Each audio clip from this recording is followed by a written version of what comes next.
મારા બાને ઘેર તમે કોઈ દિન રોટા કે હાયણા કઈ નથી કરી. એવું એમ? અને મારે ભાઈ તે મને કેટલા હળકી ઉંમરમાં પણ હતી. મને ઘાઘરીનું નાડું તું બાંધતા નહીં આવડે કે નહીં સાનકા કરતા આવડે. નાની ઉંમર મેમ? તો તમને નાની ઉંમરમાં જ પેણાવી દે ને. તમે વીલો કરતા હશો, આખા ગોમની ફોઈ હશો, પછી તમને પેણાવી જ દે ને. એમ હું મોટી વાત. આ મને ભણવા આવ્યો ને તો કેવો હટક ડાહો બડી બડી મૂસ્યો નો એ મૂછા વાળો ને તો એવો ટેડો તમને ગમી કે કબજો કે બેળ જભરાએ લગ્ન કર્યું? તેર ટેડો કેવો આમ ગમે ને કે પછી ને મન ભણવા આવ્યો ને તેમાં તે હટક કેવો એમ લાગે બૂંગનો બૂંગ. કેમ છે ઈરાદો? પછી અહીંયા ઉનાળામાં છૂટાછેડા કરી નાખો ને. મારા ભાઈબંધ છે તો ભોંગેડ કરું કહેતા તો ગોઠવી નાખું.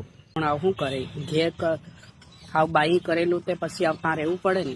સુખ હોય કે દુઃખ હોય. મારા ગામમાં 2-3